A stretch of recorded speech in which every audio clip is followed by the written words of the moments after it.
we're here with Charlie Duckworth. Woohoo! Well, hello. Hello. So today we're honoured to host one of the team behind the Community Sauna Baths in Hackney Wick. Really excited to have you up here on the podcast and talk about this thing that's really shaping the sauna landscape in the UK. Tell us a little bit about what the Community Sauna Baths is, and what somebody might expect if they went there. Yes, well, yeah, absolutely brilliant to be up here, and thanks for having me. It's been a great tour of Finnmark and the setup here. Really enjoyed it. Yes, as mentioned, I am a director at the Community Sauna CIC. We've got our first site in Hackney Wick at an old bathhouse, which very fitting, a place where people have been coming to kind of get clean, socialise and bathe for decades. We've been running for a couple of years now. And we're a not-for-profit initiative that's aim is to bring inclusive, affordable and authentic sauna to bathers in Hackney, London and hopefully to the rest of the UK, and to bring a model where sauna and communal bathing is affordable. Yeah, that's the main thing, as many people into it as possible. And you guys have had a huge impact, right? I was talking to some people at an event last weekend, and they were saying you can't walk around London right now without people talking about sauna well-being, and I think you guys are playing a significant part in doing that. So yeah, I think as you mentioned, there is this trend, the zeitgeist moving in terms of sauna. I think we've caught like a real wave. I think our price point and where we're situated in London has meant that a lot of people are coming through our facility. And yeah, it's a weird thing. Like I will be out and I'll be talking to people, and people will reference this obviously our sauna, and sometimes I'll pretend not to know what it is to get some honest feedback. But yeah, it's people are kind of I'm hearing it more and more reference, and it's kind of becoming quite famous. I think having lived in London all my life, those kind of spaces, the space we've got and also the space we rent, our landlord, are very rare in London. Slightly more freeform spaces, meanwhile use spaces, not cookie cutter kind of environments. And I think that adds a big part to what we do. The places like this don't tend to exist for too long before they change and become more solid, so that's, I think, a big part. It's a kind of change. Yeah, I think it's been probably as pivotal as the sauna on the roof of the South Bank Centre. I'd say more so. Yeah. So in terms of time since then, so that happened in 20. It was pre-COVID, I think. Yeah, it definitely was. I'm trying to remember if it was even pre-Brexit. Nah, I reckon 2018 maybe. Does pre-Brexit? I don't remember pre-Brexit. Yeah, there's a bygone era. But in terms of the how successful you've been with the Hackney Wick bathing project, I guess from that till its infancy, as in from South Bank to Hackney Wick's birth into the world, was. If Hackney Wick came into being, not the place, but the bathing project, in 2021 was the incorporation, and we had our very first sauna to random people who we wouldn't have known. The public.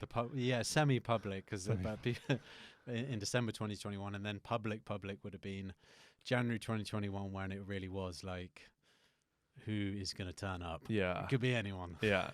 And how many daily active users would you say you have coming?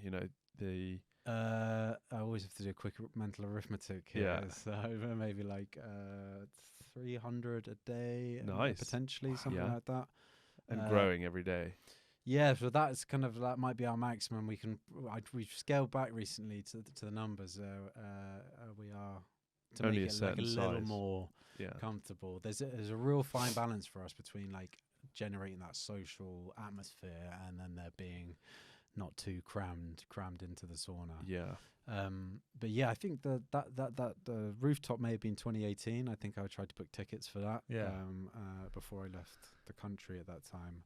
And now you're the hot word in Yeah, London. yeah. And I was so when that was on, I couldn't believe it. A sauna, and like I just saw that I had to go. I was Yeah. fairly disorganized then, probably a little so now, and I never made it because the tickets to that was selling out quickly. Yeah. But yeah, and now we're there, and I don't have to remember to book the Yeah. tickets. Yeah, it's nice when it's your own little thing. Do you get to use it much? Are you like, will you stay on of an evening when it's closed down, or? Yeah, I think if any of my staff or our staff are watching that, they will know I do use it. I do Okay. use it a lot. Good. Actually. It's so important. Yeah, Yeah, we're, it's a big thing for us. Like, we're regular sauna users, and I think, particularly when I see people in this space who are like maybe selling things, and then you go, oh, do you go to sauna quite regularly? And they're like, no, I hate it. And I'm like, what are you doing? Yeah. So I love it, and especially, I think this year we've grown. We've been becoming a bit more of a larger business, different sites, new challenges, just various things coming around, and I've taken over a more full-on role, and just having the sauna and the ability to step in that really is such an amazing tool to de-stress. And yeah. I don't know if this is a good thing, actually. It enables you to work more days in a row. Like, suddenly you would have done quite a few because you've had to, but the sauna's given you that extra. Yeah, well, that's why it's on the right up the list in terms of the life hackers toolkit. So these people, the biohacking, where they're so interested in maximizing the output of their body and mind. Sauna is definitely up there. I see it with cold plunge as well. Yeah. Like, if I'm going to sauna with cold plunge a lot, I can physically feel my stress tolerance improving. Yeah. And like things that I knew wouldn't like really like make me stressed, a few weeks prior, I'm like totally cool as a cucumber about. And I think, that's definitely a palpable, and obviously so important in London, where everything is so stressful and so busy.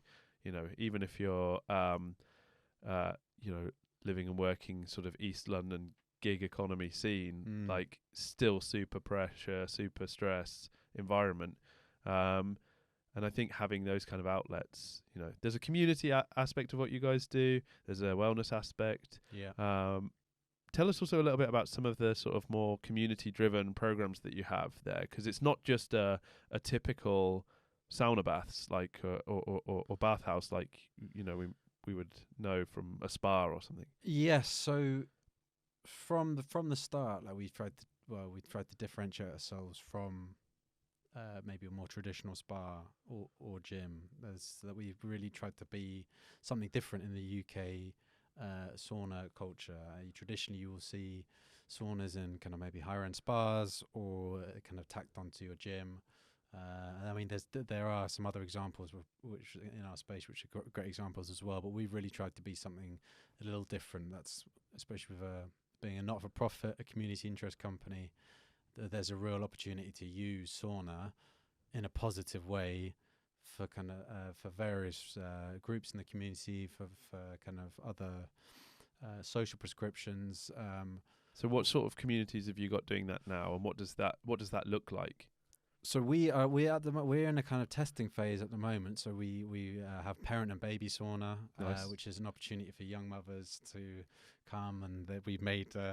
I'm not a parent myself, but there's we've bought some kind of crash materials and Excellent. so they kind of outside the sauna, and the mothers or fathers can come and have a sauna and kind of meet other mothers. Are they taking the kids with them? Because in Finland, you will see young kids in the sauna, usually in like a little plastic tub with some water and stuff like that. Yeah. So for this one, and probably for insurance reasons, that they're not inside the sauna, but my co-director Rob, who has just had a baby, they had a ceremonial sauna administered by a Latvian couple, and they brought Celandine, their child, in when maybe she was 2 weeks old, and they right at the bottom in the little bucket. And I think it's great. I think it's crazy. It's but like that, as you said, they used to give birth in the sauna. They still do, and that's very strong tradition. But Yeah, we have mothers and babies. We have an elderly sauna for an elderly group down the road. Yep. We're engaged with local running clubs. Great. And in our new site at Stratford, we're also signed up with a primary care network linked up with social prescription. Yeah. So using the sauna to kind of alleviate conditions deemed appropriate by GPs and these social prescribers, Fantastic. anxiety, social isolation. So Wow. we have 2 dedicated Grace and Polly community officers, and whose role it is to identify partners in our community where the sauna can benefit Yeah. those groups, and to kind of make outreach to people that wouldn't normally have sauna, Yeah. and to get the benefit of sauna. Great. Especially, I think, important for us. Like, we're in Hackney, it's like a very diverse area. There's like demographics, kind of quite varied, and it's of course very much a gentrifying area with lots of development. So we are quite aware of where we fall into that picture and who we are. So we are trying to kind of reach out, and so that's something that's super important to us. And this year we're going to only increase that. But that's probably why it's such a good community tool, because it's that classic thing of you can't wear a suit in a sauna. Yeah. To be in a particularly diverse area, from people from all walks of life, whether they're being prescribed it, which is fantastic. I didn't even realise that we were, had even begun to adopt that in the UK. It's something that every time you see a study about how beneficial sauna is, it's like, oh, well, we should be prescribing this in the NHS for both physical ailments and mental ailments. But that's it's so amazing then to see that at your sauna in the heart of the community around Hackney. Yeah, no, it's super exciting, and it's very early stages with the social prescription, but there's so much buzz around it. And I like the aspect of you kind of going out and finding people to bring them in as well, where like there might not even be something on their radar. If you've got people in an old people's home who are all like, closed up, stuffy, and they're just doing nothing all day. And like, this is great for those guys. I mean, it's the Alzheimer's and dementia risk, cardiovascular health benefits. These are like muscle groups, atrophy, probably pretty significant for elderly. Exactly. And, and also just the hygiene aspect of it as well, just making sure that people are looking after themselves and caring for themselves. And like, this is what community bathing is about, I think we've talked, you and I have talked in the past about like, and this isn't even a realization of mine. This is something somebody else had discussed with us previously, which is the role of big religion, as it were, in the communities of bringing people together has dissipated. Particularly here in the UK, we're a very secular nation now, and so there's not really many places that bring everyone together. And the bathhouse is becoming the church of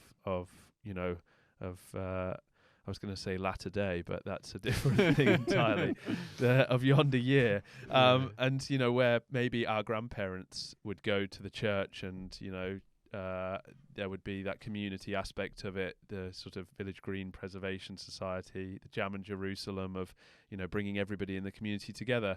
And it's really great to see that that sauna is kind of doing that and leading that way. One of the other things that that's now sort of really starting to take off. I mean, when we first started this podcast many moons ago, it was really just a peripheral thing, and we talked about it as something that was a novelty. But that's Aufguss and event saunas, right? It's now like this is the hot topic. This is on everybody's the word on everybody's lips, and this is something that you guys are involved in doing as well, right? Yeah, and just by chance we had an Aufguss on this week. I can't remember her first name, but the Japanese champion, and they were put in touch with us by Tom from Saunaverse, who's one of our builders. Or not one of it. He's a builder, and we use a lot of his saunas. And they came to the sauna and they put on this amazing show with towels and scents. And I think like part of what I love to do at our sauna is There was no extra ticket price. It wasn't like a ticketed event. It was just something that we put on, and we did put it on social media. But quite a few of the people coming to this event might have just come to the sauna for the first time, and there's this incredible show. Yeah. And I still kind of a bit blown away by it. I don't really know what you'd feel if you just seen that for the first time. Yeah. Your first sauna, and we're able to put that on. Yeah. And it just it's another kind of pillar of sauna. I think there's so much different going on, and that bit is really exciting, and it's just something different. I saw an exchange of actually some of our Finnish friends recently. It was on the topic of Aufguss and traditional sauna, and kind of a light-hearted thing about this guy kind of makes himself out to be this almost gatekeeper of traditional Finnish sauna, but he likes to poke fun, and he's very sarcastic, and he's a good laugh. But poke fun at other sauna cultures that aren't really, what the Finns do. And the other guy had pointed out that sauna is just the operating system, and everything else is a plug-in. It's Aufguss and the kind of rich diversity in whisking culture and stuff is another thing. They're just software packages on the hardware system. Yeah, exactly. Little add-ons. I think that's so true. And I think in England we are I think we spoke about this. We are seriously receptive to different add-ons because we've got none of our own. Yeah, yeah, and you see that in the food here, and some of that is like a colonial hangover. And I think if there's one good thing that come from that, it's actually an openness to embracing new cultures. One thing that we've kind of spoken about in the past on this podcast in particular is that a lot of Brits are actually keen and open to new experiences, but really embarrassed about not being seen not to know what they're doing, even if it's the first time they're doing it. And most of us, rather than just being hey, I don't know what I'm doing, can you tell me? We're we'll just sort of glance out the corner of our eye and watch what everyone else is doing and going, am I doing the right thing? And I think, one of the things that I really sort of come to enjoy about the ritualized aspect of the Aufguss experience is that, it's a really good way of getting the experience out, communicating the experience to a lot of people in an easy, quick way, and that actually, it may not be the most relaxing experience of being trapped in a sauna and fanned with hot air whilst they pour, and that often, I've been in Aufguss experiences where I've seen other people wincing and people leaving, even though it's sort of frowned upon to leave during, and going, oh, I'm sort of reaching my limit a little bit here, and that I can't really control that, but that you're experiencing sauna more closely towards that. And it's a really good way of being look, you pour water on the stones, the air moves around, it's hot, you're staying here longer than you anticipate staying in, and the longer you leave that, the more enjoyable the cold plunge is going to be. And I think these curated experiences, I think, are really starting to get traction here in the UK, and it can be fun and exciting as well. I saw the videos of your Aufguss sessions at the weekend on as you mentioned on the Saunaverse Instagram feed, and just looks incredible. Everyone's cheering and celebrating and having a good time, and I think there's a real sense of fun actually in a lot of these the Aufguss, the theatre of it, and the theatre. And I mean, for me, our first weekend when we opened in December 2021 with Katie Brasher of Wowo, she came and she's done an Aufguss there, and it can be very kind of emotive, powerful experiences. That was for us the culmination of getting this project off the ground, and we were in the sauna, I think, listening to some techno with this Katie kind of really doing a very powerful hot Aufguss, and I think I'd spent 6 hours in the sauna already, and I think taken to another planet. I don't know if it's my limit or of existence. I can't faint on the broke first through day. You broke through, right? Yeah, runners talk about breaking through the walls. You smashed through that. So it can be a real giggly experience. It can be probably a little over the top that, but yeah. Oh, awesome. So tell us a little bit about how the Community Sauna Bath started out, how it's evolved and what the future looks like. Yeah, so I think I joined the project a month after the incorporation. Mm-hmm. So for me, my own journey in wanting to get into sauna comes out of lockdown. Yeah. Been working, been saving money, and was thinking about getting into sauna projects or wanting to do something. And had you used sauna before anywhere in the continent, or what just piqued your interest? So I'd used sauna all my life, as I've been a sauna enthusiast from, well, it's a slight confession here. I had grown up in going to hot steam and sauna with my dad, playing tennis and squash growing up, and steam was always my favourite until my early 20s. Now I don't even get into a steam room. I much prefer the sauna. But, so I'd always loved it in that context, being with my dad, who played tennis, squash, and then you go and go into the hot room. Yeah. And then after then experiencing it in various countries and bits of London, Lost Horizon really opened my eyes to. Yeah. These are the guys that do the festival yurt saunas, right? Festival yurts. I walked into a pub in Battersea and they were doing a fundraise, and it was just completely by mistake. And that was the first time I'd seen sauna in that social context, the buzz, as people without clothes on, talking to each other, and just the real social nature. And I think that's when the bug really hit. But I came out of lockdown. I knew I wanted to do something with sauna, and my friend Gabrielle, who was the director at the CIC, is now Margate. She's kind of pointed this crowdfunder, which is the CIC, which I'm now involved in now, a director of now, and they're raising money to kind of get a sauna in East London, trying to put 100,000 together with Mika, Maskinen, Victoria, Maddox, and Katie, the three directors. And it's just like a splinter faction from the British Sauna Society. Yes, right? I think it was basically a physical presence from the BSS. They wanted to set up a sauna, community sauna, and of course I thought this was just fantastic, because I'd gone to every sauna in London, expensive, cheap, dirty. Fruity, not all of them. And I was like, then this needs to happen. So I was like, guys, I any way I can help.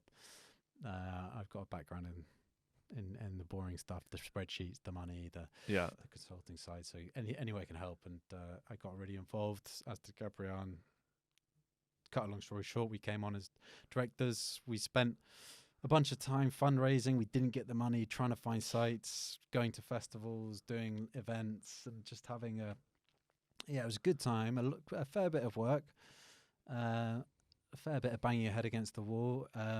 It's not easy getting a site in London. And full disclaimer here, I was probably a couple of weeks from throwing in the towel. Actually, I thought this has been great. Yeah, but you can't spend your entire life just working on a project that's not going to succeed. And that's when we found the baths, where our current home. So Gabrielle was having a conversation with Neil, our landlord, for another one of his properties. And I'm not sure exactly what's happened, but that site suddenly become available. Yeah, in the backyard, massive.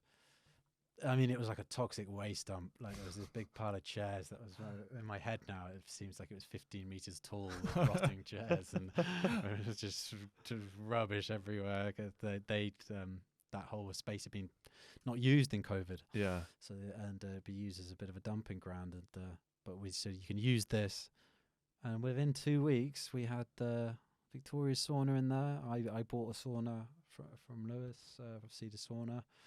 And suddenly we were firing up out of nowhere. I mean, fantastic. It really, I think it's just like a testament to the bloody mindedness, the people involved. Yeah. And just this is a cheesy cliche, don't give up before the miracle. Yeah. And you just never know when that like the change of fortune is going to happen. Yes. And we had a few within a couple of weeks. We were having customers and the garden, like trying to shovel up the kind of trash to the side, and trying to make it as vibey as we could. Yeah, you got the A12 running behind it, which weirdly actually is kind of a white noise, quite a nice. Yes, running water. Yeah, we got like very fast moving traffic. It's a similar effect. Yeah. Excellent. So Yeah. that was the early stages. That's the early stages. We've continued since we came in there. We've Victoria very ably led the first bit of the project operationally.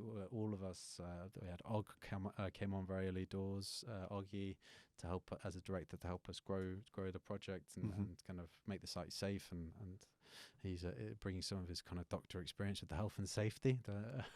Yeah.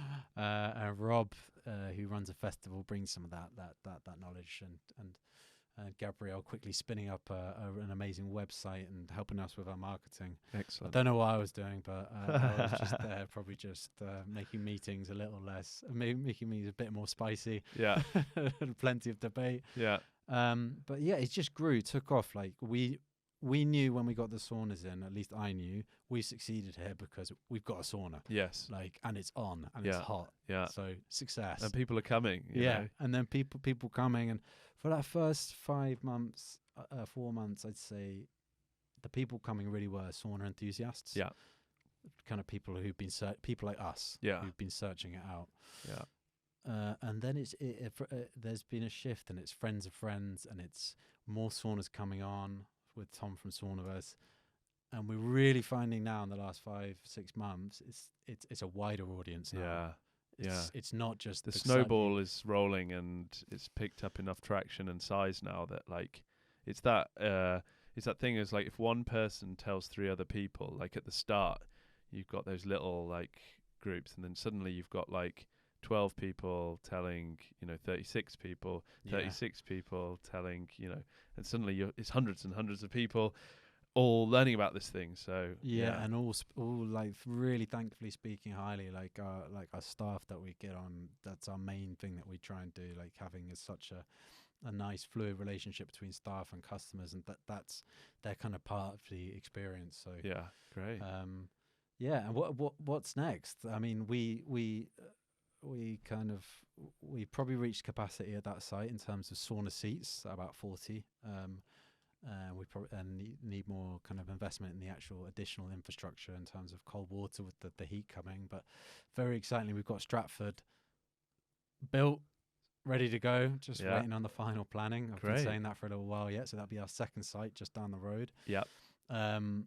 We're supporting a project in South East London, the South East London Community Sauna Collective, I think it's called, or Selkie. Yeah. And we're looking for our own site in South London as well. Great. And they're just, I think, more. I think for it to be truly community, essentially part of the problem we've got, and it's a good problem, but is that we're such a rare commodity in London. People travel to come to us, and we're a bit of a destination. If you come on the weekend, there's actually not that many people from Hackney at the sauna. Yeah. I mean, in the week it will be more Locals. but we think we need more of these to get it more community based. That we're not trying to scare any away from who wants to travel. That's brilliant. But we just feel there feels like a huge appetite. So we're kind of consolidating at the moment, trying to focus on community work in Hackney, but also additional sites and the ability to kind of make those happen. Yeah. Whether that's run by us or we can get like people who want to do it and we support them. Like we're not fussy. We just want more saunas. We want more. As I say like if the sauna's hot and the plungers are cold, then we don't have many problems. That's it. I like that. You're going to be happy at the end of it if that's the case. Great. Well, that's an amazing vision. Do you have sights on expanding out of London, or is London's your key focus in the short term? For me, for my own like management and like development of sites, it's just London. Yeah. But I've had plenty of conversations today. I was speaking with people in Cardiff, with Inverness recently, and other cities, Bristol, Glasgow, where people are wanting, it's so inspiring, and when people and like really touching, people say, we've seen what you're doing, we want to do it in our city. Yeah. How can you help? Yeah. And we try and help as much as possible, any advice we can give. But so that would be on the people who live there. I think it's got to be done by people who live there if you're going to put the word community in there. Otherwise it just doesn't make sense. Yeah. What we are moving towards hopefully offering is, as a not-for-profit, all our money has to go back into our operations. So we are looking at setting up so infrastructure and maybe some potential saunas which we can seed other cities, so to get them started. Yes. Because that was a huge help for RCIC, the fact that we had 2 saunas that we didn't have to buy, and were able for us to. Well, I had to buy my one, and lending it to the CIC and Victoria lending it. So it's just without that initial access to like sauna infrastructure, you can't get going, and they're expensive. Well, not super. I mean, they're not just, you can't just magic it up normally. Yeah. No, it's not something. It's not pocket change. Yeah. They're not super expensive, but it's also like it's not inconsiderable. Yeah, great. And in terms of the sites themselves as well, are you looking to change them up at all? Are you adding in sort of any new features, functionality? Are you including things like food and drink and other wellness activities, or? So we, in terms of food and drink, our site at the moment, we sit in a cafe. So they kind of take care of that. There's 2 main things that we're really looking to invest in heavily, and one in particular is our cold water. So we're just we have a cold water unit from the Urban Ice Chillers, which we're really liking. We're just finishing that setup, so in the summer we can have cold filtered water. And once that's done, I think we might even look to go one up and have like a dedicated area around the side that's for ice bathing and ice events, because we get so much requests for breath work, ice, and it can get in the way of sauna operations. So that's the first step, is to get the actual system for plunging ready, cold and chilled, and then maybe have a dedicated ice area. And we're also starting to bring massage into our sauna operations a couple of times a week. A lot of our staff are trained masseurs and in the building as well. And so we can offer them a free space with the gazebo, so we can offer really, really competitive and well-priced massage, which complements sauna before or after, like really nicely. So but we also don't want to spread ourselves too thin. There's a lot of wellness that can be done. I think sauna does the bulk of it. Yeah, that's great. Have you spent much time out in Finland, the Baltics, and if not, is that on the horizon? Yeah, so I need to get myself out to Finland ASAP. I've been to Latvia, to Riga. I've been there, and I've been to a sauna there. By far the hottest sauna I've ever been in, and we get our saunas hot in Hackney. Really, and that's the first time I'd have seen whisking and that much more serious approach to sauna. Yeah, but no, we are definitely due a staff trip, Hackney trip out to Finland and Latvia. We're certainly borrowing a lot of their kind of traditions and cultures. How about Germany, Alfgus, that sort of stuff? Yeah, never been to a German Alfgus, but again, I need to. There's so much to visit in Japan as well. Yeah, sauna ikigai. Yeah, Korea. I mean, when I was in Thailand, we used to. They're big into onsen there. Yeah. So we used to go when I was drinking Friday night. You go drinking Saturday. You go to onsen. Day in the onsen. Okay. Yeah, they say it would cure it. I still think you feel pretty rough after. Much better than I do find it's a bizarre one, but if I'm ever hungover, I do love a sauna. Even though I think it's because I rehydrate so heavily before going to sauna anyway. But there's just something about that when you're kind of tender and a bit tired. You need to be a hot and quiet, dark place. Yeah, I think it is probably the one cure. Well, the only cure that does work is to not drink. Yeah. I think you guys are right. I think it's part of a healing experience. But I'm a little bit more cautious. Like if I'm already sort of feeling really ill, then I will generally try and stay away from the sauna. Like I think a lot of people are like, oh yeah, if you're ill, go to sauna because it'll kill the germs. But actually, I think if you're already, generally they'll say, like, if in Finland, if you're already ill, don't go to sauna because you'll like make it worse. And the reasoning that I've been given in the past is that that sauna helps with the lymphatic system, just like for the same reason.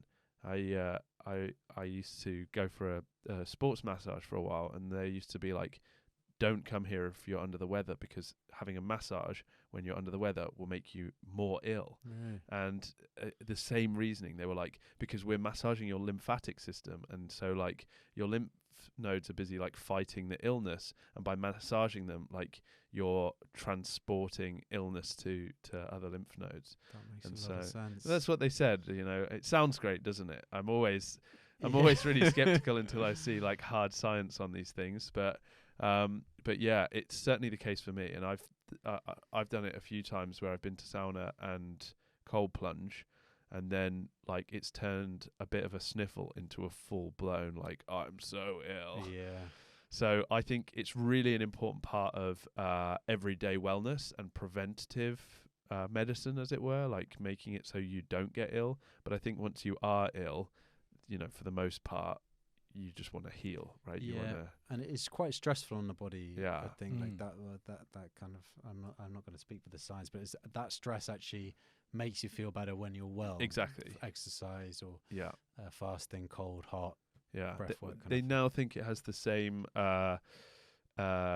what's the word? The same sort of methodology as like having a hangover, ironically. So like you're putting your body under this stress, and that stress is one of the things that essentially helps as part of the longevity and the aspect of sauna. Similarly with cold shock proteins and things like that, you're putting your body under a load of stress, and your body then reacts to say, okay, I'm gonna, I'm under stress, I need to fight back here. So Yeah, no, that makes sense. So yeah, don't go when you're ill. yeah, yeah. The next thing I want to sort of ask you about is you guys were involved in hosting the Saunaverse Festival earlier this year.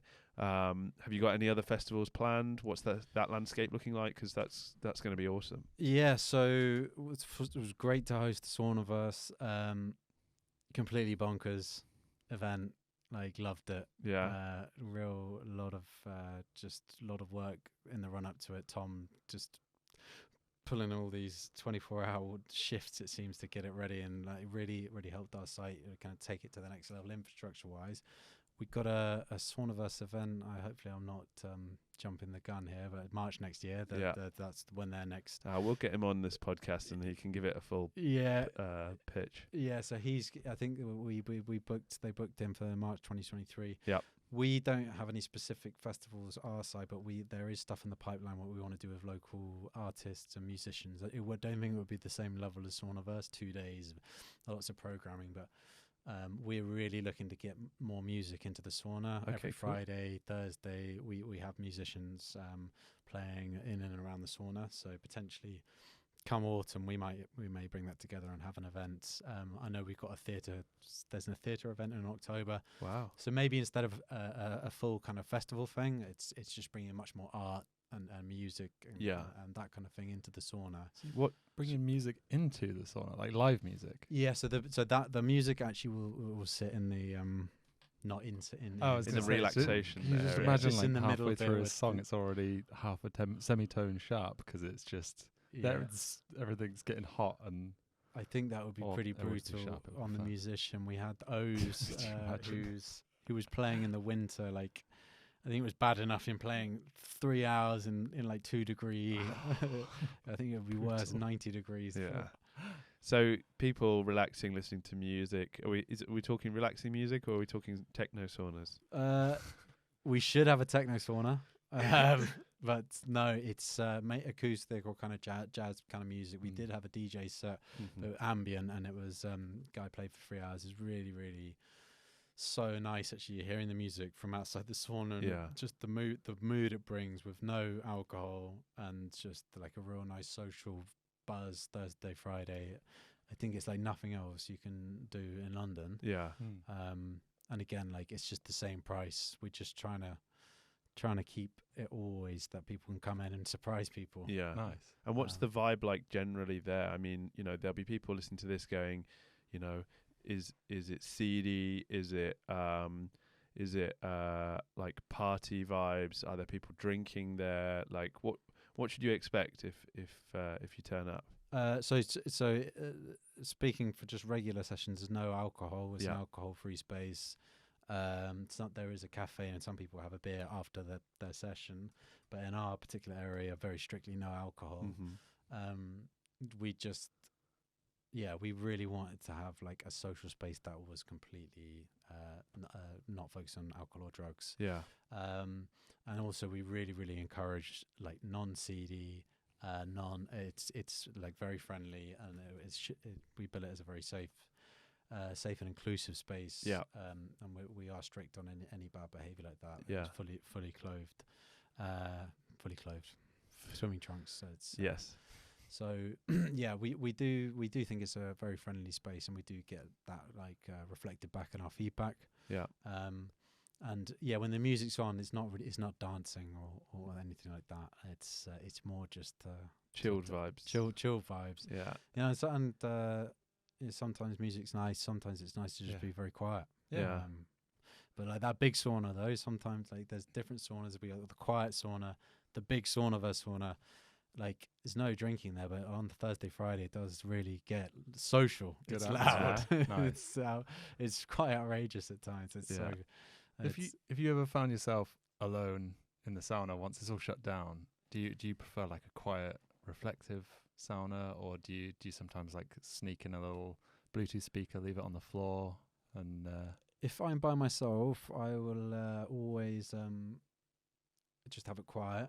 Yeah. I think for me is partly why I love sauna.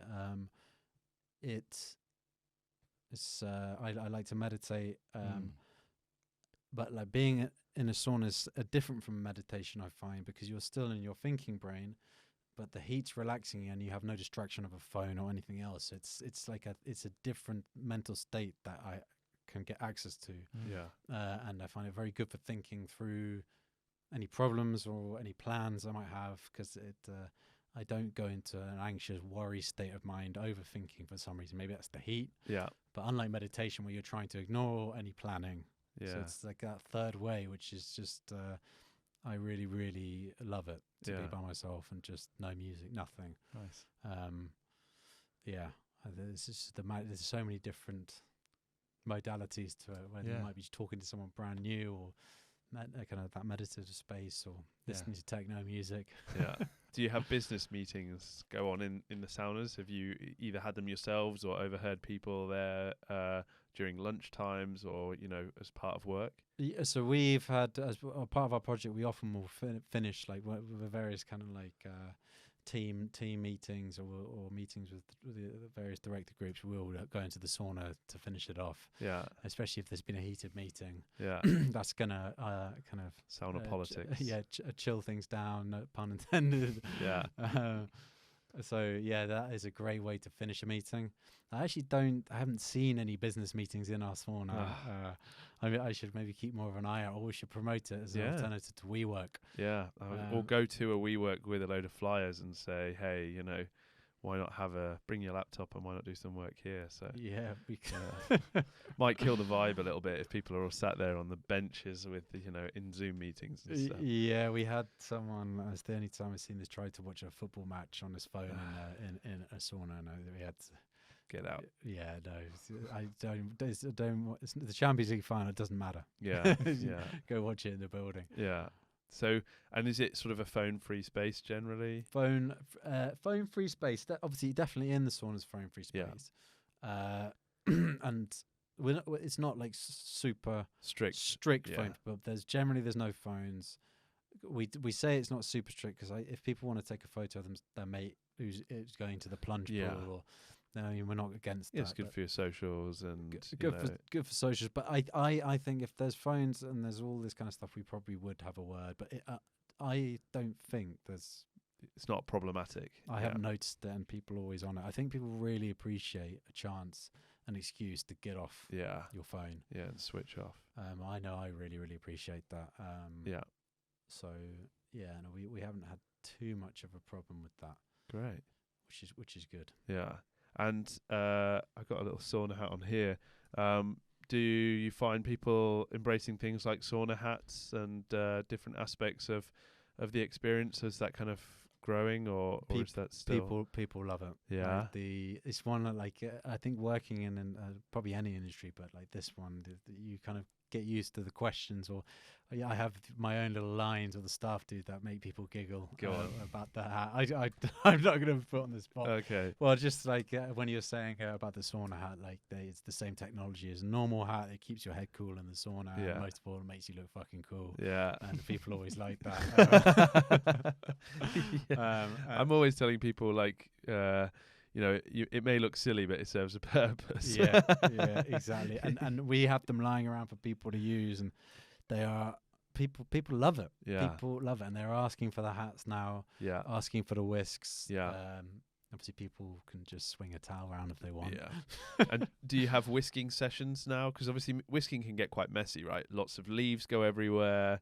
It's quite heavy on the water in the space as well. So you need to clean down a sauna properly after a good whisking session.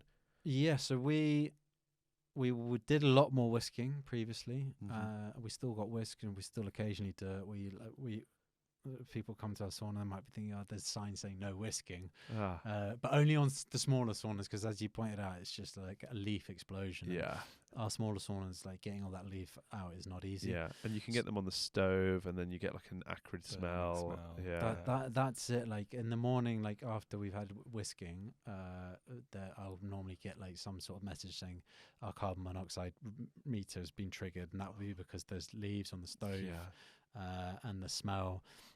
That being said, it is great when people do it, and we still, when we have whisks, because they are seasonal and we run out, we've got to buy, we will put them out and put them in the sauna, and people do have a lot of fun with them. Some people have a little too much fun, and it's interesting if we're not there to kind of like really guide people or let them know. I think it can make some people's experiences better at the expense of others. Yeah. I find when there's people who've never used it before, the same questions around it, like, the same references. Oh, is this some sort of BDSM thing? Yeah. Like, are you flogging me for pleasure? Like, is this going to be nice? And then it's actually really nice to see people going, this is actually all right. Like, I get it now. I often say to people, it's like whisk can be used like a loofah, like a shower scrubber. Or it can be used like what you're trying to do is the leaves to slowly break up against your skin, right? So you're getting contact, but it's not like a painful thing. No. Like if you're in pain when you're doing it, then you're doing it wrong. So and I think a lot of people are like pleasantly surprised that there's a way that and it makes a noise, like it should hurt, right? Yeah. Like if you get the whip just right, like it makes quite a noise, but it doesn't hurt. Like so I think people should probably, if it's their first time, they should definitely self-administer the first time, because there's as Jake says, there's a number of ways you can use it on your skin, and exploring those sensations at your own control, and not at the mercy of others is probably best. That's what I often overhear in the sauna with the whisks. People are talking about battering each other. Do it the right. I think it's often in context with Russian, like really smacking each other. Like no, that's not how it's done. Yeah, it's not some sort of contest and who can hit each other the hardest. Yeah, and as you said, like hitting yourself and just. Yeah, nice little kind of self-rituals. When I was in Riga, all the older gents in there, they're all just slowly beating each other and just taking care of themselves. Yeah, and I think that's the way to do it. Yeah. So all of your heaters there are all wood burning, right? All wood burning at the moment. So where are you getting the wood from in London? Where are you? We've got a dedicated supplier, and it's kiln dried and FSC certified. Yep. It's not sustainably sourced. Yeah, sustainably sourced. Yeah. Well, that's what it says on the sticker. It's an interesting problem for us, like wood burning, electric. Yeah. I think, do we get it completely right? I'm not sure. We're a new company. It's like certainly at top of my list in terms of long term. How do we go about sourcing wood? Yeah. Do we want to burn wood? Do we want to move to electric? Wood, obviously, great because it makes you to be so mobile. As long as you've just got the logs and a bit of kindling, you're going wherever your sauna is, and it creates a real a certain type of heat. I It's a think there's- different type of heat, and it's a Yeah. different atmosphere. I mean, Yeah. it's perfect. I mean, Yeah. but then there's so many considerations in London around burning wood, small particulate pollution, Yeah. etc. And then are these forests actually really being managed sustainably? Yeah. Who knows? But I know long term for the CIC, like the kind of our mentality, our ethos of wanting to kind of be a long term sustainable company. My dream is to work in tandem with a woodland or do Yeah. putting back into wood and actually having more of a relationship with where we get our wood from. Yeah. And maybe even moving to electric or a different type of stove. I don't know. Yeah. But at the moment, yeah, we've got a good log supplier and they do deliver. But we get through a fair bit. Loads of wood. Get through a fair bit of wood. Yeah. And, you know, my kind of mentality on it is, yeah, having wood stoves in every house and wood burning in the city would be It's shocking. not viable. Yeah. I think for what we want to offer as a community asset, for the benefit we bring, Yeah. I'm able to sleep at night with a clear conscience. But I am aware of some of the downsides as well. Yeah, I mean, I think this is something I get asked a lot about, and personally, I think that if it's well managed woodland, burning wood is sustainable for sure. And yes, I think the real question is around air quality standards. That's the real one. But the reality is, like, a tree is letting out as much carbon dioxide as it absorbed in its life, right? It's the carbon cycle. So if you burn it, like, you're not releasing an excess of CO2 into the environment, because it's only the CO2 that the plant took in. It's not like it was buried. It's not CO2 from millions of years ago that has been caught underground and then is now being released. And if you look at somebody using electric heaters, they are using electricity from the grid, which is being powered by gas turbine power stations and oil power stations, and less now, thankfully, but coal power stations. Yep. A little bit of that is nuclear as well, which obviously all of those things have a huge carbon footprint. So, I think there's certainly a balance to be sought, and I think London's a difficult one, as you say, because of the clean air element of it. But I think that there's something really primordial and enjoyable about community centered around the fireplace, and I think that comes from like tens of thousands of years, if not hundreds of thousands of years, of humans having a community around the fireplace. Yeah. And I think that's something that you feel when you're in these kind of wood burning saunas. Like, it's I try and to put into words to people when they ask about it. They go, so what's the difference between wood burning and electric? And I'm like, if you want sauna for health benefits as part of a busy lifestyle, where you want to wake up and you want to get the health impacts, like in your daily life, like you wake up, you expose yourself to heat, you expose yourself to cold, you have a shower, you go to work, and you want to do that every day, then electric is for you. If you want to disconnect from everything and like cut yourself off at the end of a busy week or on the weekend, then you want to be in a position where you can go away somewhere that's isolated, or like maybe, as you say, put the phone down, or chop some firewood. It becomes more about the journey than the destination. Yeah. And maybe with some good people, some fun vibes, and all of those sort of like things are more experience driven and more sort of community aspect of that. So I think you see a lot more as well, just in people's day-to-days being relentlessly convenient. And by that, I mean, self-service checkouts, everything like this has become so about efficiencies and less human interaction. But that's definitely, if you look at people's pastimes and what they're doing, and if you scrutinized, for instance, generationally speaking, because once you become set in your ways, you maybe don't change so much.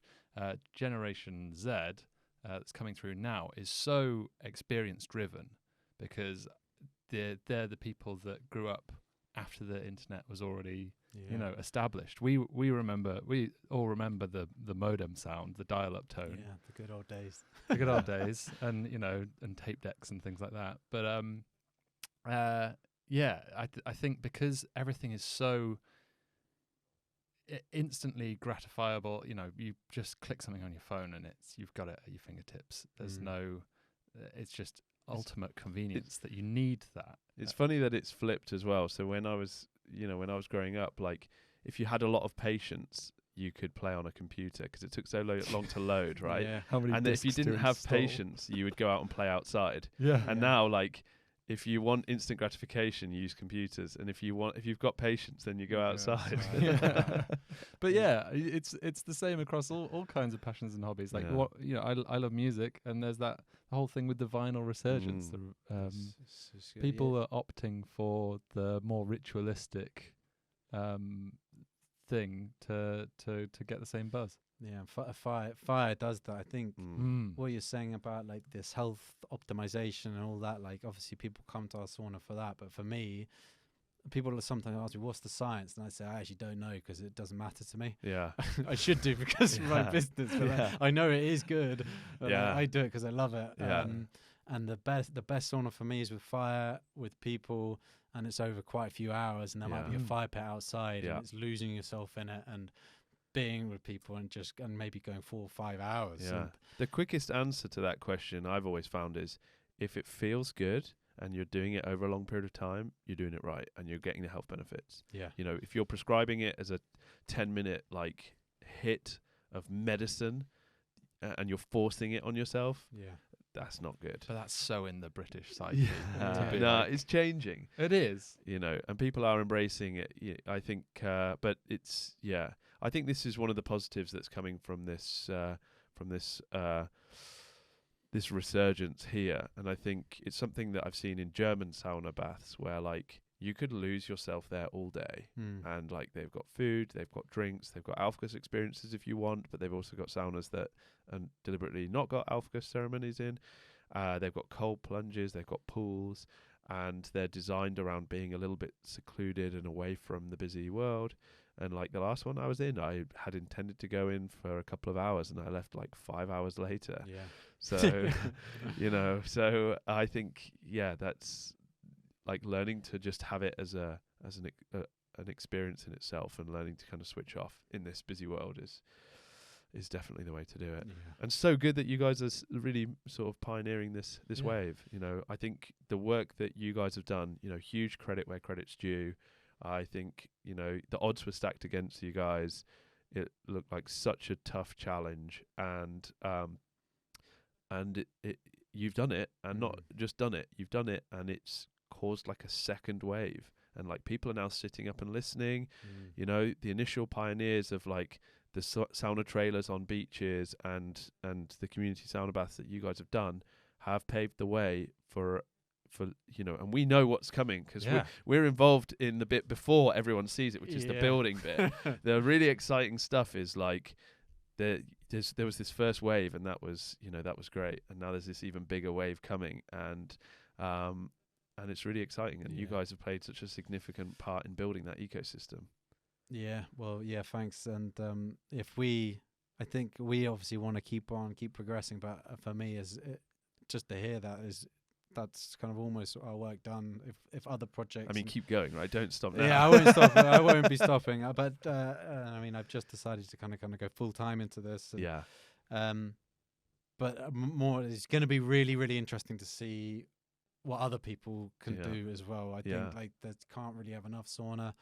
And I especially get interested when I talk to other people who have got community-minded projects and like hearing their take on it. And I think we've got so much to offer now of smoothing out some of the really boring stuff and like the stuff that you probably can just avoid or don't make these mistakes. Yeah. Because then other people can bring their creativity, especially around membership structures, ownership structures. Yeah. So go on. What mistakes should give us a quick? Obviously, you don't have to go into loads of detail, but give us a quick, you know, top 3 things, you know, to avoid if you're starting a community sauna bath. Top 3 things to avoid. Wow. So many things. Yeah, just small. I think small things like water management, Yeah. like that's something like you just never would think about in your day-to-day life. Like, how are we going to clean, cool, replace water? Like, what receptacles are we going to use? Pumps, pool things like Filters, chillers, yeah. all this sort of stuff, and kind of keeping it safe is stuff that probably requires more planning and foresight, and maybe advice before going in. Yeah. Legionnaire is obviously a huge thing. Alan, who was the last one on this podcast, talked to us about large commercials in Canada that had Staphylococcus aureus infections and stuff like that. So getting water management is obviously a huge thing. So safety. That's big. I think probably just like for us, like we coming in operating twice a week with saunas that are built maybe not kind of completely commercially. Mm-hmm. Obviously we couldn't predict the success we were going to have, or we maybe would have had an indication. I would suggest like any equipment, saunas, any builds, like, you know, invest, go commercial grade, buy the best you can get, otherwise you will be having stuff break down 4 p.m. on a Saturday with like 300 customers because you bought like a cheaper bit of kit, or you haven't maintained it correctly, or you haven't. So that for us, I think is important. Obviously there's cash flow considerations, all this kind of thing, but like sometimes it'll be it's a false economy. Like, you're dealing with a lot of people in the community sauna. People are going to be coming of all shapes and sizes, and using it in quite a kind of heavy ways. It's not their stuff, and it just pays to be robust, have high quality equipment. We see that firsthand, and I think, I spend a lot of time explaining to people the difference between domestic equipment and commercial equipment. And the sad thing is there's not that much commercial equipment out there, particularly on the wood burning side. So, of all of the suppliers that we work with, each one only has a few commercial options and only a few commercial wood burning options. And they all start at ridiculous kind of cost and size, and they're geared up for massive spaces. So then if you only have a small space to start with, of course you're going to go for a domestic sized heater and a domestic built heater. And even our sort of, really well built domestic heaters are typically designed for like 3 to 4 sessions per week of up to 4 hours long, right? And the design life of them could be anywhere between, say, 5 up to 20 years. Now, some of them, if they're well looked after, will be significantly more than that. And others, will burn through much quicker if you don't look after them. But we see the commercial guys, the big things that they miss out on is not emptying the ash pan enough. Most suppliers, that's number one. Because most suppliers will say the ash pan is full when it's half full. Because you get the ash reflecting the heat back up on the grate and the insides. And that's where the air intake is. The airflow into the firebox is through the ash drawer on almost pretty much all every model. And then they have baffles on the sides of some models, and like after every use you need to get them out and fully get all the ash out. And if you do that, you'll significantly increase the lifespan. Keeping the stones changed regularly, particularly for electric heaters. Electric heaters really suffer if you allow the stones to compact around the elements. So regularly taking your stones out and checking, and just cleaning and maintenance, not like leaving it soaking wet, like dry it off properly and make sure it's left clean and tidy. And I think that's something, as you've touched on, like people in the UK maybe aren't as considerate, like. And maybe this is just a stereotype of mine, but like, I get the imagination in Japan, like people are a lot more respectful of facilities, and I see it in Germany, for example.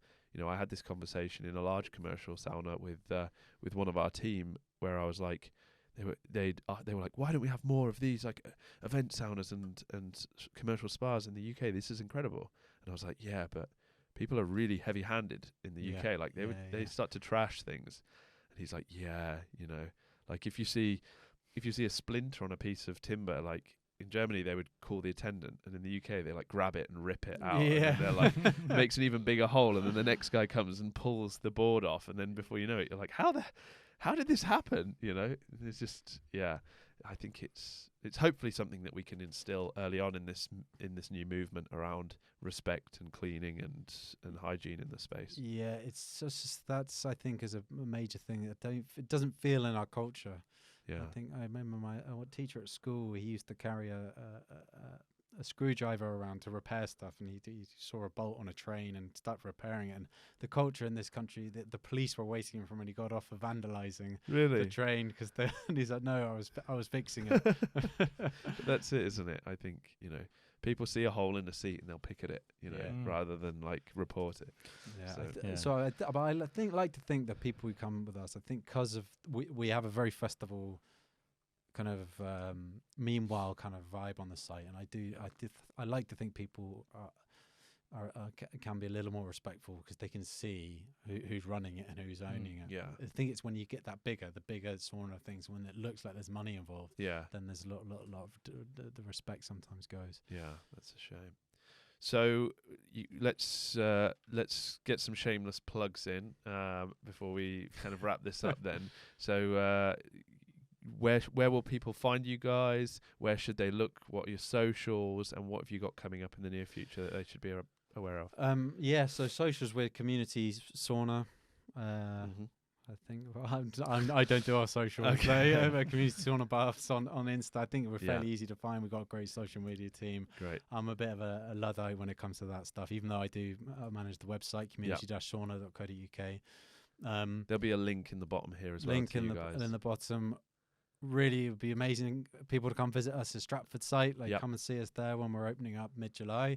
And if anyone is interested in talking community sauna, setting up a community sauna, or knows of a site in London, South London, anywhere in London, we're interested to talk. And especially as we kind of buy more saunas and we have the ability to lend, to rent, to kind of seed other projects. So that's where we're going. My dream, my vision is that community sauna should just be very normal. It should be a normal thing. This shouldn't be an exceptional project. Everyone should access to a sauna where it's affordable, but also where they feel that they can have a say. I think they can approach the people that run it. I've got this idea, or can I get involved? I think it's not just a business where it's one way. Yeah. That's where we're going. If anyone wants to be a part of that, I'd love to hear from you. Excellent. Good. Yeah. Well, keep your eyes and ears peeled and watch this space. I think, as I said, you guys have really, seeded the movement. So thank you so much, Charlie. It's been a real pleasure having you on. Guys. Thanks for Thanks, coming. guys. Cheers. Thank you. Cheers.